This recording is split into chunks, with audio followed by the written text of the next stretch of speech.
The bullet that killed Harold Bennett in a dusty saloon brawl 3 years ago had also shattered his widow's faith in love.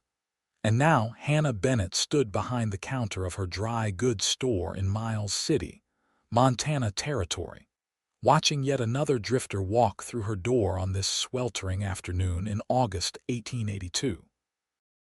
He was tall, broad-shouldered, with sun-weathered skin and eyes the color of creek water after a spring rain.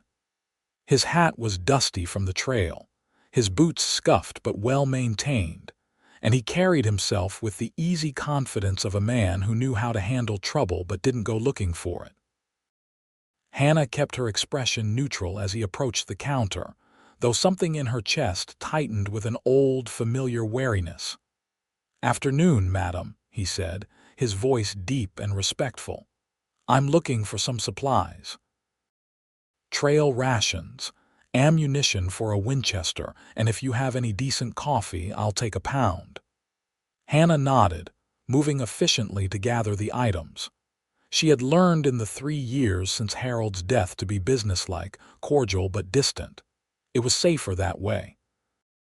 The townspeople of Miles City had been kind to her, allowing her to take over Harold's store, and she had built a quiet, predictable life for herself. She had no intention of letting anyone disrupt it. "You passing through?" she asked, more out of habit than genuine interest. "Actually, I just took a job at the Patterson Ranch," he said. "My name's Matthew Pierce. I'll be around for a while, so I expect I'll be seeing you fairly regular." Her hands paused for just a moment as she wrapped the coffee in brown paper. Of course he was staying. The Patterson Ranch was one of the largest spreads in the territory, always hiring skilled cowboys. She should have known better than to hope he was just passing through. "That will be $4.20, she said, setting the supplies on the counter. Matthew counted out the money carefully, then added an extra dime. "For your excellent service, madam." "I don't need charity," Hannah said, her voice sharper than she intended.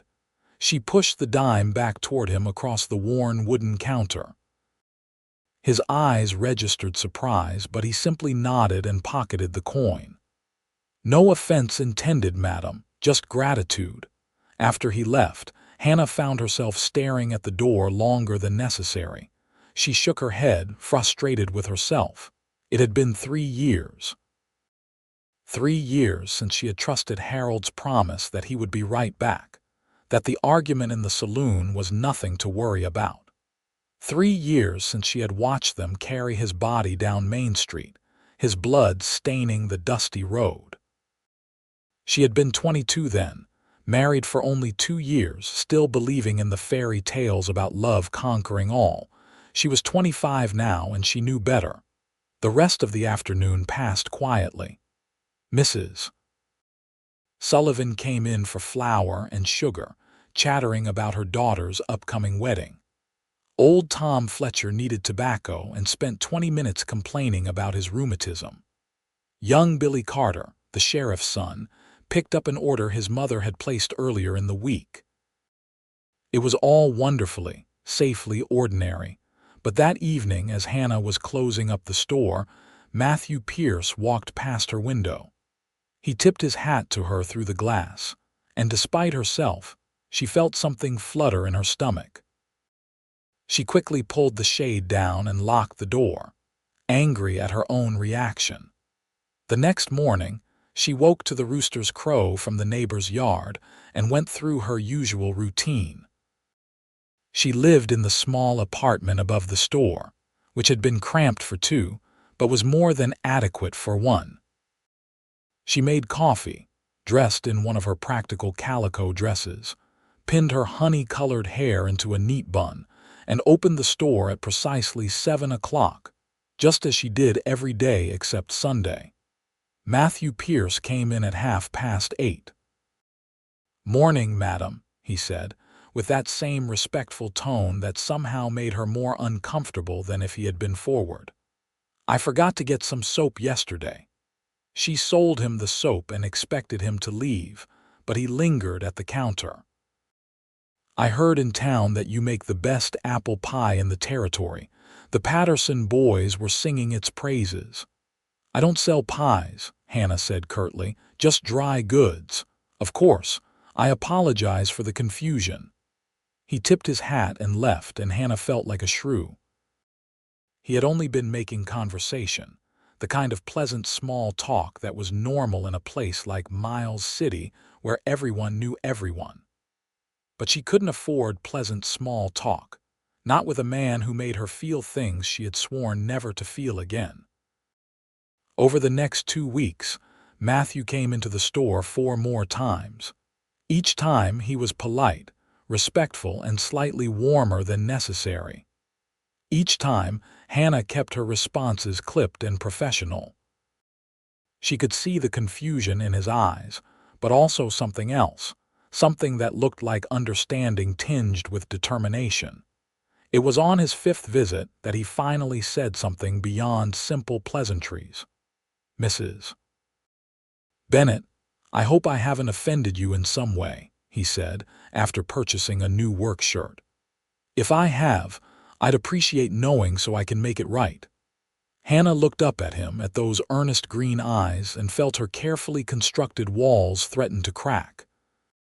"You haven't offended me, Mr. Pierce. I'm simply a businesswoman with a store to run. I don't have time for idle conversation." "I see," he said slowly. "Well, I respect that, madam. But I hope you won't mind me saying that you seem like you're carrying a heavy burden, and sometimes talking to someone can help lighten the load." "I'm fine," she said, her voice cold. "Thank you for your concern." He nodded and left, and Hannah sank onto the stool behind the counter, her hands trembling. How dare he presume to know anything about her? How dare he look at her with such kindness, as if she were something fragile that needed protecting?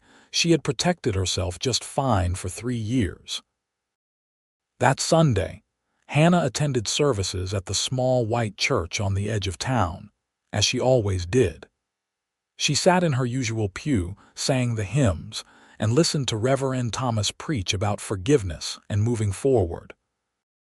She tried to concentrate on the sermon, but her eyes kept drifting to where Matthew Pierce sat 3 rows ahead, his hat resting on the pew beside him, his attention focused respectfully on the reverend. After the service, as people mingled outside in the late August sunshine, Matthew approached her again. This time his face was serious. "Mrs. Bennett, I wonder if I might speak with you for a moment." Hannah glanced around, aware of the curious eyes of her neighbors. "I suppose," she said reluctantly. He guided her a few steps away from the crowd, far enough for privacy but close enough to maintain propriety. "I want to apologize if I've been too forward," he said. "That wasn't my intention, but I also want to be honest with you. From the first moment I saw you, I felt something I haven't felt in a long time. Maybe something I've never felt. And I know you've been hurt. I can see it in your eyes. But I also know that I'm a patient man and I'm willing to wait." Hannah's heart was pounding so hard she thought it might burst from her chest. "Wait for what exactly?" "For you to trust again," he said simply. "For you to believe that not every man is going to leave you broken. I'll wait as long as it takes." She stared at him, rendered speechless by the sheer audacity of his declaration. They barely knew each other.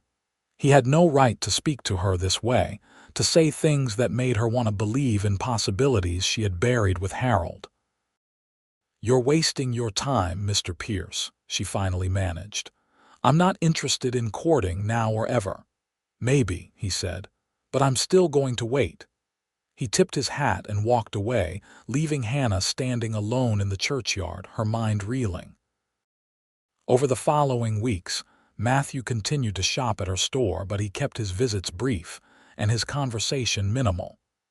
He was polite, respectful, and true to his word. He seemed to be waiting. He didn't push, didn't pry, didn't try to force his way into her life. But his presence was constant, a steady reminder of what he had offered. September arrived, bringing cooler temperatures and the first hints of autumn. The aspens in the hills around Miles City began to turn gold, and Hannah found herself thinking about Matthew more than she wanted to admit. She noticed things about him that she hadn't before: how he always held the door for Mrs. Sullivan, how he had helped young Billy Carter fix a broken wagon wheel without being asked, how he attended church every Sunday without fail. She also heard stories from other customers. The Patterson ranch hands spoke highly of him, said he was the best horseman they had ever seen, fair in his dealings and willing to do more than his share of work. He apparently had a small ranch of his own down in Wyoming, but had left it in the care of a trusted foreman while he came north to earn extra money. And though he never said it directly, it seemed clear he had come to Miles City for her. This both terrified and intrigued her.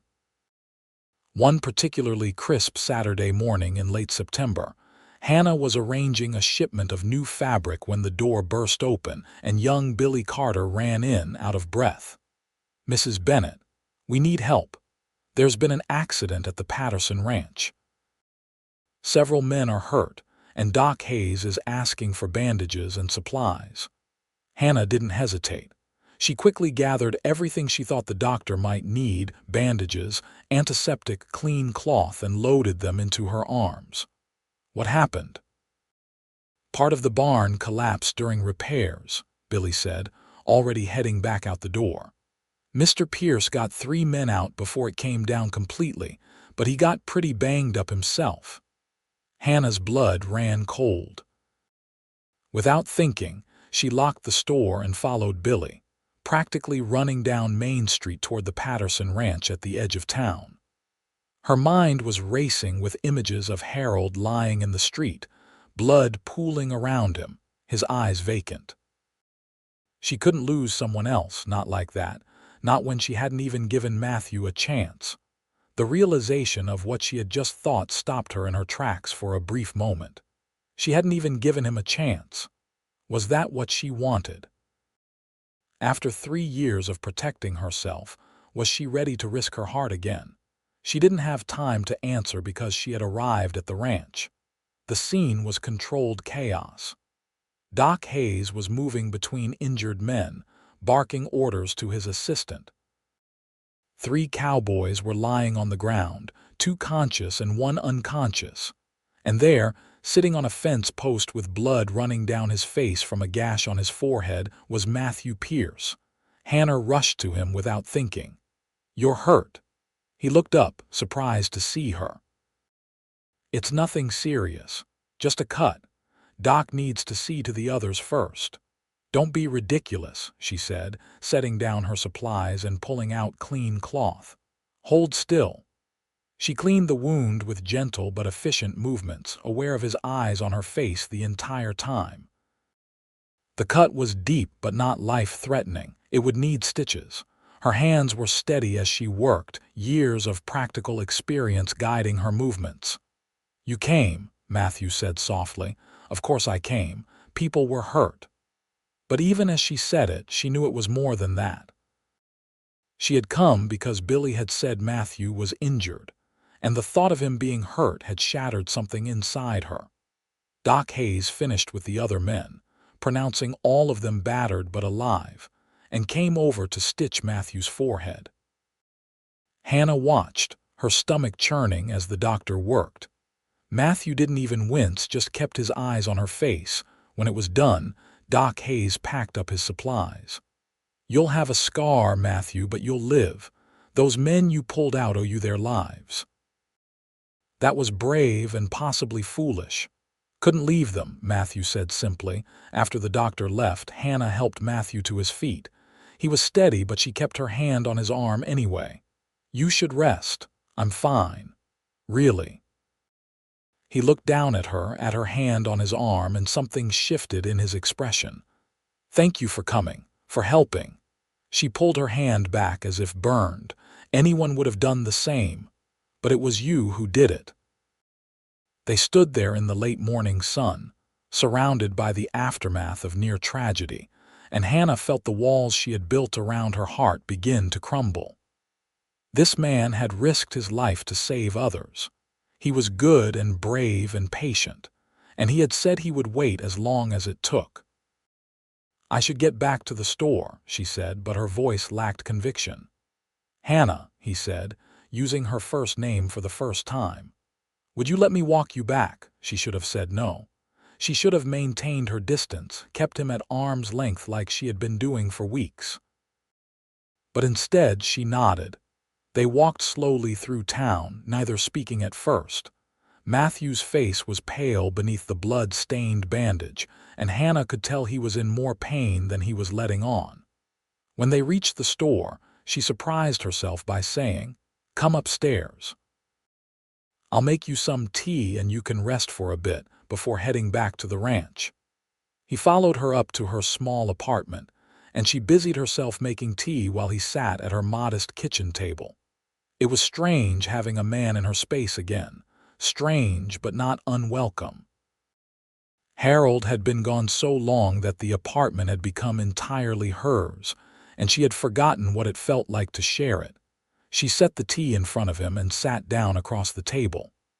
"Why did you really come to Miles City?" she asked. Matthew took a sip of the tea, considering his words carefully. "I heard about you from a friend who passed through here last year. He told me about the beautiful widow who ran the dry goods store, who had lost her husband in a senseless fight and had closed herself off from the world. I know it sounds crazy, but something about that story stuck with me, and when the Patterson Ranch posted for workers, I figured it was a sign." Hannah shook her head. "That's insane. You came all this way for someone you had never met." "I did, and I don't regret it for a moment." He leaned forward slightly. "Hannah, I know you're scared. I know you lost someone you loved, and I know that kind of pain doesn't just go away. But I also know that you can't hide from life forever. At some point, you have to decide if you're going to keep living or if you're going to let that one terrible day define the rest of your years." Tears stung her eyes. "He promised me he would come back. He promised it was nothing, just a stupid argument over a card game. And then they carried him back to me dead. How am I supposed to trust anyone again after that?" "You start small," Matthew said gently. "You let someone in just a little bit. You have one dinner, one conversation, one walk, and then another. And slowly you learn that not every promise gets broken, not every man leaves." She wiped at her eyes, angry at herself for crying in front of him. "What if I can't? What if I'm too broken? Then I'll wait until you're not." He reached across the table and took her hand, and she let him. His hand was warm, calloused from hard work, strong but gentle. "I meant what I said, Hannah. I'll wait as long as it takes. Whether that's weeks, months, or years, I'm not going anywhere." Something in her chest loosened. Some tightly wound spring that had been coiled there since the day Harold died. She looked at Matthew, really looked at him, saw the sincerity in his eyes, the determined set of his jaw, the patience that seemed to radiate from him like heat from a stove. "I don't even know you," she whispered. "Then let me tell you about myself," he said.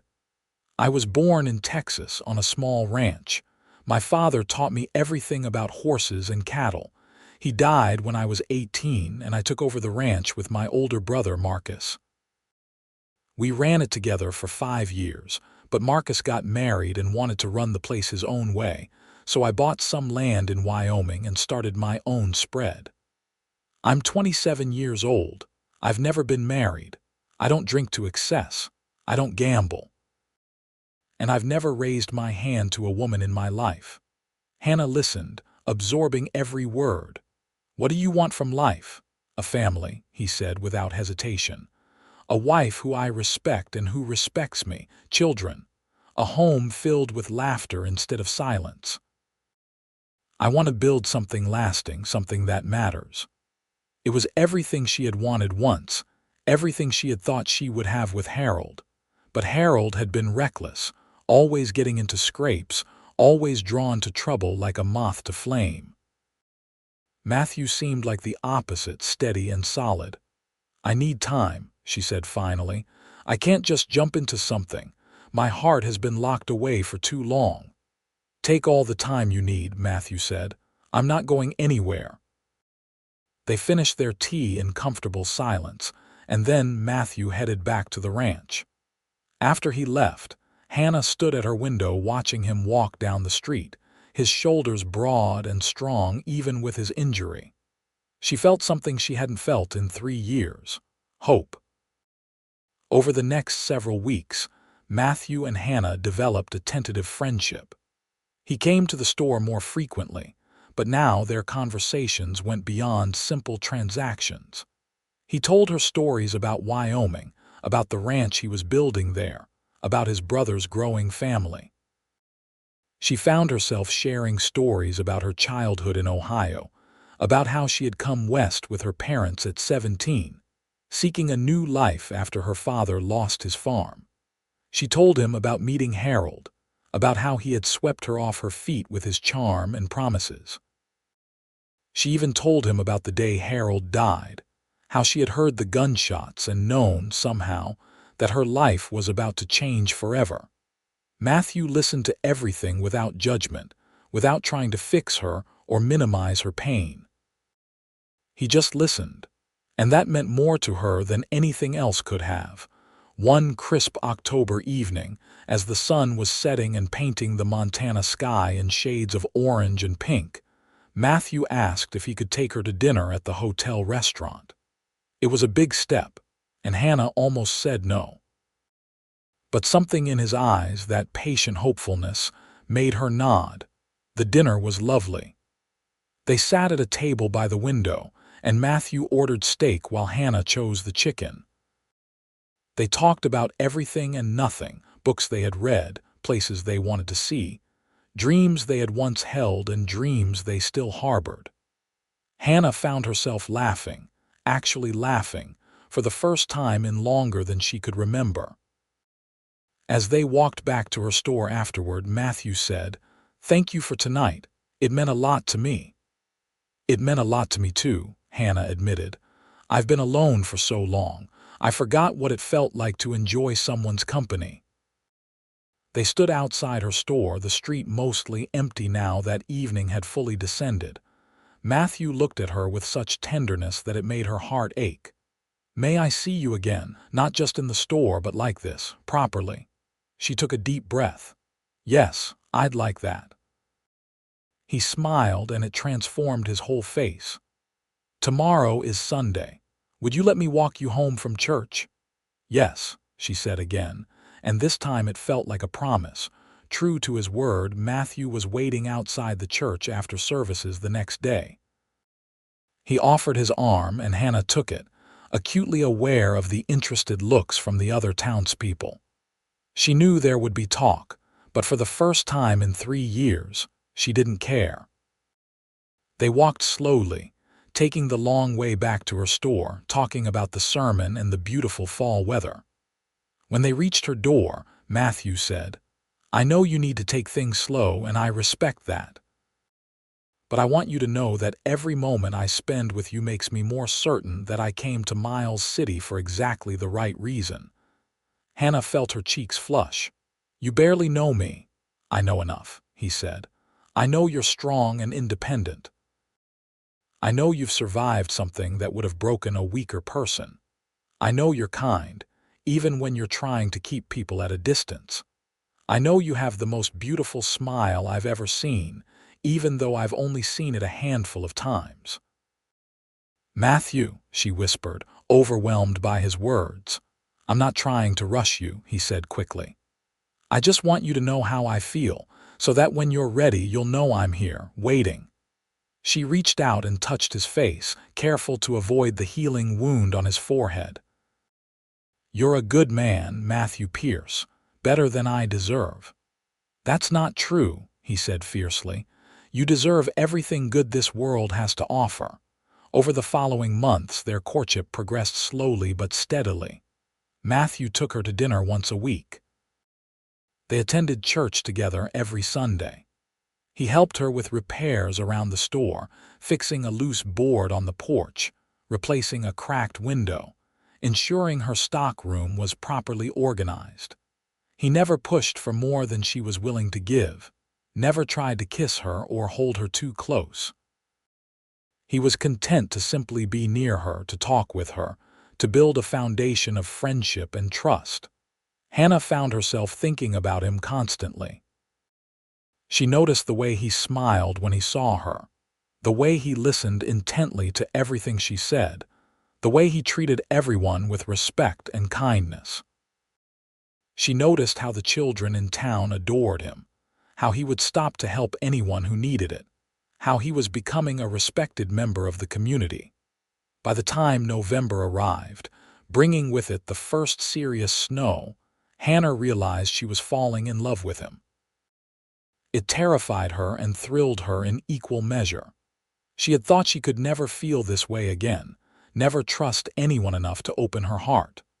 But Matthew had been true to his word. He had waited, patiently and persistently, and somehow he had found his way past all her defenses. One evening, as they sat in her apartment drinking coffee and watching the snow fall outside her window, Matthew said, "Tell me about your dreams, Hannah. What did you want from life before Harold died?" She was quiet for a long moment. "I wanted a family, children, a home filled with love. I wanted to grow old with someone, to build a life together. And now I'm starting to think maybe those dreams aren't as dead as I thought they were." She turned to look at him. "You did that. You made me believe in possibilities again." Matthew set down his coffee and moved closer to her. "May I kiss you, Hannah?" Her heart was racing, but she nodded. He leaned in slowly, giving her time to change her mind, but she didn't want to. When his lips touched hers, it was gentle and sweet and full of promise. It wasn't like the passionate kisses she had shared with Harold in their youth. It was something deeper, something that spoke of commitment and patience and a love built on friendship and trust. When they pulled apart, Hannah was crying. "I was so afraid," she whispered. "So afraid to let anyone in again." "I know," Matthew said, wiping her tears with his thumbs. "But you're safe with me, Hannah. I promise you that. I will never make you a promise I can't keep, and I will never put myself in unnecessary danger. I've seen what loss did to you, and I would rather die than cause you that kind of pain." She believed him. After 3 years of holding everyone at arm's length, after 3 years of protecting her heart, she finally believed someone again. It was the most terrifying and liberating feeling in the world. December arrived, and with it came serious cold. The Patterson Ranch gave their workers time off for the Christmas holiday, and Matthew spent nearly every free moment with Hannah. They went for sleigh rides through the snowy countryside. They attended the town's Christmas social together. They exchanged gifts on Christmas morning. She gave him a new wool scarf she had knitted herself, and he gave her a beautiful locket with their initials engraved on it. On New Year's Eve, as they stood on her balcony watching the town celebrate below, Matthew took her hands in his. "Hannah, I know we've only been courting for a few months. I know you might need more time, but I want you to know my intentions. I want to marry you. I want to spend the rest of my life with you. When you're ready, if you're ever ready, I'll be here." Hannah looked up at him, at this patient, wonderful man who had waited so long for her to trust again. She thought about the past 3 years, about the loneliness and fear that had defined her days. She thought about how Matthew had slowly and gently led her back into the light. "I'm ready," she said. "I love you, Matthew. I think I've loved you for longer than I wanted to admit. And yes, I'll marry you." The joy on his face was almost blinding. He picked her up and spun her around, both of them laughing like children. When he set her down, he kissed her properly, with all the passion he had been holding back for months. "I promise you," he said, his forehead pressed against hers. "I will spend every day making sure you never regret this decision." I will cherish you and protect you and love you until my last breath." "I know," Hannah said. "That's why I said yes." They were married in February of 1883 in the same small white church where they had attended services together for so many months. It was a simple but beautiful ceremony, with most of the town in attendance. Hannah wore her mother's wedding dress, altered to fit her, and carried a bouquet of dried flowers since nothing fresh was available in the Montana winter. Matthew wore his best suit and looked so handsome, it made her heart ache. Reverend Thomas performed the ceremony, speaking about second chances and the power of patient love. When Matthew slipped the ring onto her finger, a simple gold band that had belonged to his mother, Hannah felt the last of her fears melt away. This was right. This was real. This was the life she was meant to have. Their wedding night was spent in the hotel, a luxury they both agreed was worth the expense. Matthew was gentle and patient, just as he had been in everything else. He took his time, making sure she felt safe and cherished. And when Hannah finally gave herself to him completely, it felt like coming home. They spent the winter months settling into married life. Matthew moved into Hannah's apartment above the store, and they made it theirs together. He built new shelves for her books. She made curtains for the windows. They established routines and rituals, morning coffee together before opening the store, evening walks when weather permitted, Sunday dinners with friends from church. Matthew continued working at the Patterson Ranch through the harsh winter, but he and Hannah talked often about the future. His ranch in Wyoming was waiting, and they both knew that eventually they would need to make a decision about where to build their permanent home. In March, as the snow began to melt and the first hints of spring appeared, Matthew received a letter from his foreman in Wyoming. The ranch was doing well, but his presence was needed. There were decisions to be made about expanding the herd, about hiring new men, about building a proper house to replace the small cabin that currently occupied the land. Matthew showed Hannah the letter over breakfast one morning. "What do you think? Are you ready to leave Miles City?" Hannah looked around their small apartment, thought about the store that had been her refuge for 3 years, thought about the town that had supported her through her darkest days. Leaving wouldn't be easy. But staying would mean Matthew giving up his dream, and she couldn't ask that of him. "I think it's time," she said. "I'll miss this place, but I'm ready to build a new life with you, wherever that is." Matthew's relief was visible. "Are you sure? I know how much the store means to you."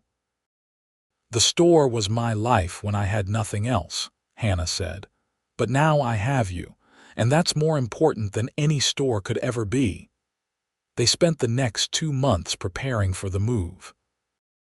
Hannah sold the store to a young couple who had recently moved to Miles City, ensuring that the business she had worked so hard to maintain would continue to serve the community. She said goodbye to friends, to Mrs. Sullivan, who had been so kind to her, to young Billy Carter, who had grown into a fine young man, to Doc Hayes, who had patched her up after Harold's death and encouraged her to keep living. The hardest goodbye was to Harold's grave. Hannah visited the cemetery one last time, standing before the simple headstone that marked his resting place. She told him about Matthew, about how she had found love again, about how she was leaving Miles City to start a new chapter of her life. She said she would always remember him, but she was ready to let go of the pain and the fear. As she walked away from the grave, Matthew was waiting for her at the cemetery gate. He didn't say anything, just took her hand and held it tight, and Hannah knew she was making the right choice. They left Miles City on a bright morning in May, their belongings loaded onto a wagon, their horses fresh and ready for the journey south to Wyoming. The town turned out to see them off, waving and calling good wishes. Hannah cried a little, but they were tears of gratitude rather than sorrow. This town had given her a place to heal, and now it was releasing her to embrace her future. The journey to Wyoming took nearly 2 weeks. They traveled slowly, enjoying the spring weather and each other's company. They camped under the stars, cooked simple meals over open fires, and talked about their plans for the ranch. Matthew described the land to her, the rolling hills and clear streams, the mountains visible in the distance, the cabin that would be their first home. "It's not much right now," he warned her. "Just a 2-room cabin and some outbuildings, but we'll build a proper house, something worthy of you." "I don't need anything fancy," Hannah said. "I just need you." When they finally arrived at the ranch in late May, Hannah understood what Matthew had meant. The cabin was small and rough, clearly built by men more concerned with function than comfort. But the land itself was beautiful, exactly as he had described it. The grass was green from spring rains, wildflowers dotted the hillsides, and the air was clean and sweet. Matthew's foreman, a grizzled man named Sam Porter who was in his 50s, came out to greet them. "About time you got back, boss. Been running this place on my own for too long." Matthew laughed and introduced Hannah. Sam looked her over critically, then nodded. "Pleased to meet you, Mrs. Pierce. The boys have been working on cleaning up the cabin for you.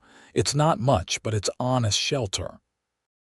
The cabin was indeed small, with one room serving as kitchen and living area and another as the bedroom. But it was clean, and someone had put wildflowers in a jar on the table.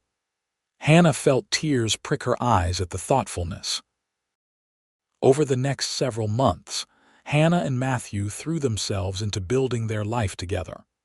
The ranch work was demanding, especially as they prepared for the summer grazing season. Matthew worked from dawn to dusk, alongside Sam and the 3 other cowboys they employed. Hannah took over managing the household, cooking for the men, tending a garden, learning the rhythms of ranch life. It was different from running the store, more physical and more isolated. But Hannah found she loved it. She loved the wide, open spaces, the sight of Matthew riding in at sunset, the satisfaction of feeding hungry men a good meal, the quiet evenings when she and Matthew would sit on the porch and watch the stars emerge. By August, they had saved enough to start building the new house. Matthew hired a carpenter from the nearest town, and construction began. It would be a real house with 4 bedrooms, a proper kitchen, a parlor with a fireplace, and a covered porch that wrapped around 2 sides. It was more than Hannah had ever dreamed of having. One evening in September, as they sat watching the house take shape, Hannah said, "I want to have children with you." Matthew turned to her, his eyes bright with emotion. "Are you sure? I know you've been through so much. I don't want you to feel pressured." "I'm sure," Hannah said. "I want to fill that house with life and love. I want to give you the family you dreamed of." He pulled her close and kissed her. "You've already given me more than I ever hoped for."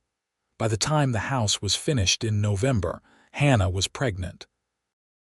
They moved into their new home just as the first snow fell, and Hannah spent the winter months preparing for the baby. She sewed tiny clothes, knitted blankets, and transformed one of the bedrooms into a nursery.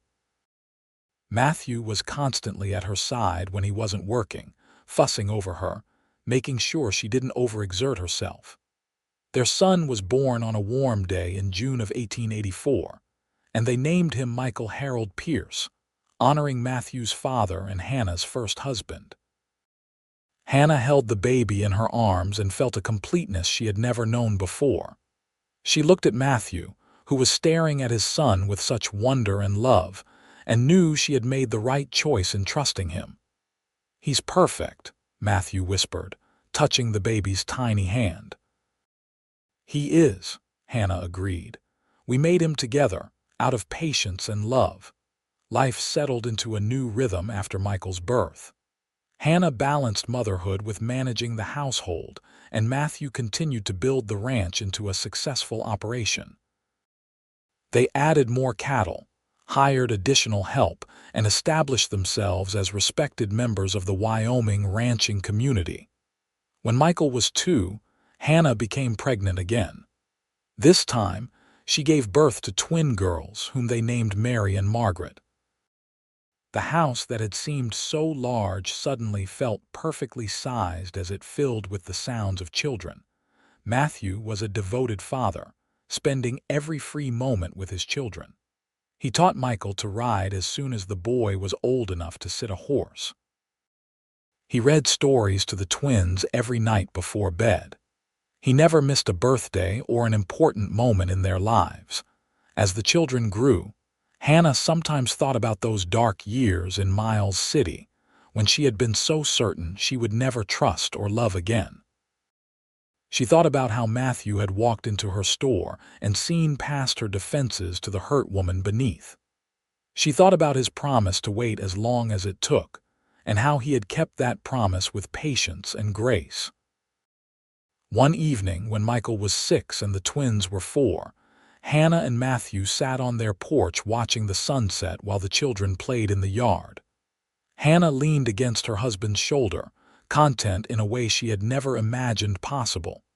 "You ever regret it?" she asked. "Coming to Miles City, waiting for me, building a life with someone so damaged?" Matthew turned to her, his expression serious. "Not for a single second. You weren't damaged, Hannah. You were protecting yourself, and rightfully so, but you were brave enough to let me in, to trust again." "That's not damage, that's strength. I love you," she said, "more than I ever thought I could love anyone." "I love you too," he said, "and I would wait 1,000 lifetimes for you if that's what it took." They sat together as the sun dipped below the horizon, painting the Wyoming sky in shades of gold and pink. Michael called out, asking his father to come play. The twins were picking wildflowers for their mother. The evening air was warm and sweet with the scent of grass and earth. Hannah realized that this was happiness, this simple, perfect moment. This was the life she had been afraid to hope for, the life she had thought died with Harold in that dusty Montana street. But Matthew had shown her that love could be patient, that trust could be rebuilt, that broken hearts could heal and become stronger than before. The years continued to pass, each one bringing new challenges and joys. The ranch prospered under Matthew's careful management. The children grew strong and healthy, learning the values of hard work and integrity from their parents. Michael proved to be a natural horseman like his father. Mary had her mother's head for business and loved helping with the ranch accounts. Margaret had a gift for healing and dreamed of becoming a doctor someday. When Hannah was 35, she gave birth to their 4th child, another son they named Samuel after Matthew's faithful foreman, who had become like family to them.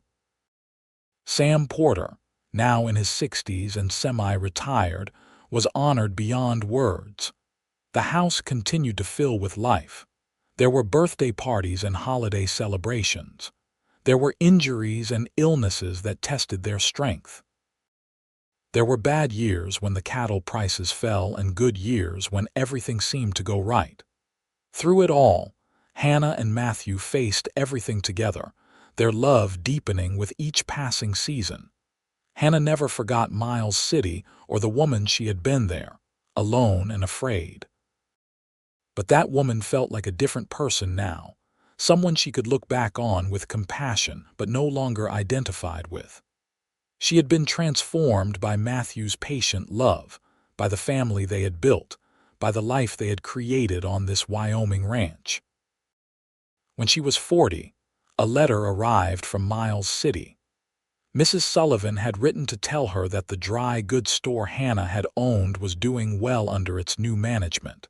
The town had grown, with new families moving in and businesses opening. Mrs. Sullivan herself was now a grandmother 4 times over. She ended the letter by saying how happy everyone had been to hear of Hannah's prosperity and joy, and how glad they were that she had found love again. Hannah showed the letter to Matthew that evening. "Sometimes I can't believe how different my life is now from what it was then." "You were always meant for this," Matthew said. "You were always meant to be loved and cherished. I just had the good fortune to be the man who got to do it." Hannah looked around their home, at the children's toys scattered across the floor, at the family photographs on the mantel, at the life they had built together through patience and trust. "You told me you would wait as long as it took. Did you ever doubt that I would come around?" Matthew considered the question seriously.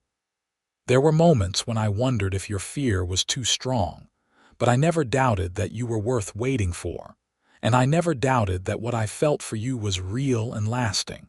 So no, I never truly doubted. I just held on to faith and hope." "I'm glad you did," Hannah said. "I'm glad you were patient with me." "I would do it all again," Matthew said, pulling her close. "Every moment of waiting, every careful step, every patient day, because it led us here to this life, to these children, to this love." As the years turned into decades, Hannah and Matthew grew old together on their Wyoming ranch. They watched their children grow into adults. Michael took over much of the ranch operations, working alongside his father and eventually taking the lead as Matthew's hair turned silver and his steps slowed. Mary married a lawyer from Cheyenne and moved to the city, though she visited often. Margaret fulfilled her dream and went east to medical school, eventually returning to Wyoming to practice medicine in a nearby town. Samuel, the youngest, had a gift for training horses and established his own successful business. The ranch house filled with grandchildren, noisy and joyful, bringing new life and energy. Hannah loved being a grandmother, loved spoiling her grandchildren in ways she had been too practical to spoil her own children. Matthew built a swing in the old oak tree near the house, and it became a favorite spot for the grandchildren to play. On their 20th wedding anniversary, Matthew and Hannah traveled back to Miles City. It was their first visit since leaving, and the town had changed significantly. It was larger, more prosperous, with paved streets and electric lights. But the church was still there, and the cemetery where Harold was buried. They visited his grave together, Hannah laying flowers on the headstone. She told Harold about her life, about Matthew and the children and the ranch. She thanked him for the years they had shared, brief though they were, and she said goodbye one final time, with peace in her heart. That evening they had dinner at the hotel, the same one where they had eaten their first meal together all those years ago. They talked about how far they had come, how much had changed, how grateful they were for the life they had built. "Do you remember what you told me that first time?" Hannah asked. "In my apartment when you had been hurt in the barn collapse." "I told you many things that day," Matthew said with a smile. "You said that I had to decide if I was going to keep living or if I was going to let one terrible day define the rest of my years." Hannah reached across the table and took his hand. "Thank you for helping me choose to live." "Thank you for letting me be part of that life," Matthew said. "You took a chance on a cowboy who made a lot of promises. I hope I've kept them all." "Every single one," Hannah said, "and more besides." They returned to Wyoming renewed and even more committed to each other. The years continued to pass, bringing the inevitable sorrows and joys of a long life. They lost Sam Porter when he was 78 and buried him on the ranch he had helped build. They celebrated the births of more grandchildren and eventually great-grandchildren. They weathered economic downturns and personal losses, always together, always supporting each other. On their 30th anniversary, their children threw them a large party at the ranch. Friends and family came from all over Wyoming and Montana. There was music and dancing, food and laughter. As Hannah watched Matthew dance with their granddaughters, his hair now completely white but his step still steady, she felt overwhelmed with gratitude. Michael gave a toast, speaking of his parents' love and patience, of how they had built not just a successful ranch, but a true home filled with love and respect. Mary spoke of her mother's strength and her father's kindness. Margaret talked about how her parents had shown her what a true partnership looked like. And Samuel, the youngest, simply said that he hoped to find a love as lasting and true as his parents shared. That night, after all the guests had gone home, Hannah and Matthew sat on their porch as they had done countless times over the years. The stars were bright overhead, and the night air was cool and sweet. 30 years, Hannah said. It seems like yesterday and a lifetime ago all at once. Best 30 years of my life, Matthew said. And I hope we have 30 more. They both knew that was unlikely. They were in their late 50s now, their bodies showing the wear of hard years and honest work. But the sentiment was what mattered. Matthew, Hannah said seriously, I want you to know something. I was so afraid when you first came into my life. I thought trusting again would destroy me. But you showed me that real love is patient and kind and steadfast. You showed me that it's possible to heal from the deepest wounds. You gave me back my life. You gave me a life worth living, Matthew said. Before you, I was just going through the motions, building a ranch but not a home. You and the children, you're everything that matters. They sat in comfortable silence, hands linked, hearts intertwined. The life they had built together stood all around them, in the house where their children had grown up, in the land they had nurtured, in the family they had created through love and patience and unwavering commitment. As they aged into their 60s and then their 70s, Hannah and Matthew remained devoted to each other. They passed the ranch fully into Michael's capable hands and spent their days in quieter pursuits. Matthew still rode every morning, though shorter distances now. Hannah tended her garden and spent time with her grandchildren and great-grandchildren, telling them stories of the old days. They still attended church every Sunday, just as they had in Miles City decades before. They still took walks together in the evening when weather permitted. They still sat on their porch and watched the sunset, counting their blessings and remembering all the moments that had brought them to this peaceful place.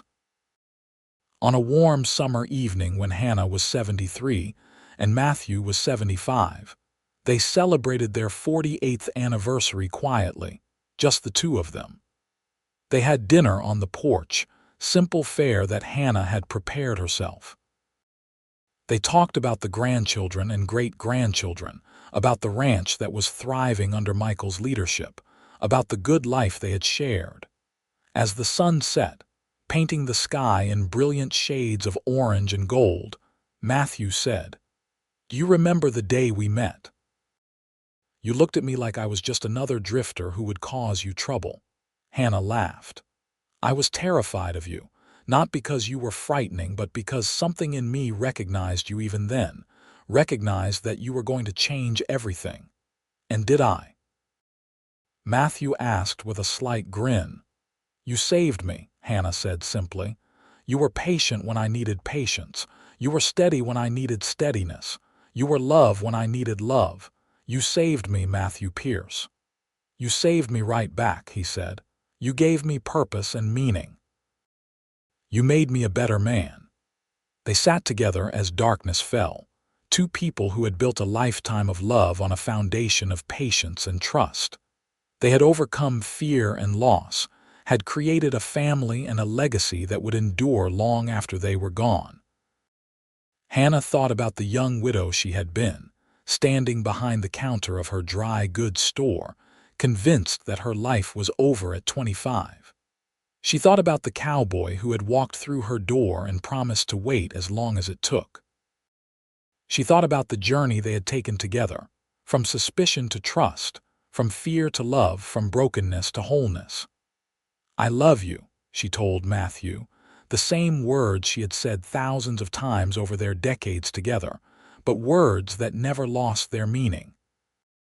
"I love you too," he said, just as he always did. "Until my last breath and beyond." They sat together under the stars, hands linked, hearts forever entwined. Two people who had proven that love could be patient, that trust could be rebuilt, that happily ever after was possible even after the deepest heartbreak. Two people who had waited for each other and found that the waiting had been worth everything. Their love story became legend in their family, passed down through generations as an example of what real love looked like. It wasn't just passion and romance, though they had shared both. It was patience and commitment. It was choosing each other every day, through good times and bad. It was building something lasting together, brick by brick, moment by moment. Years later, when their great-grandchildren would ask how they had stayed so in love for so long, Hannah and Matthew would share knowing looks and give the same answer they had given to their own children and grandchildren. "We started with patience," Matthew would say. "And we built everything else on trust," Hannah would add. Together, they had proven that the deepest wounds could heal, that the most broken hearts could love again, and that sometimes the best things in life were worth waiting for. Their story was one of redemption and renewal, of a woman who learned to trust again, and a cowboy who proved himself worthy of that trust. And in the end, that was the greatest love story of all.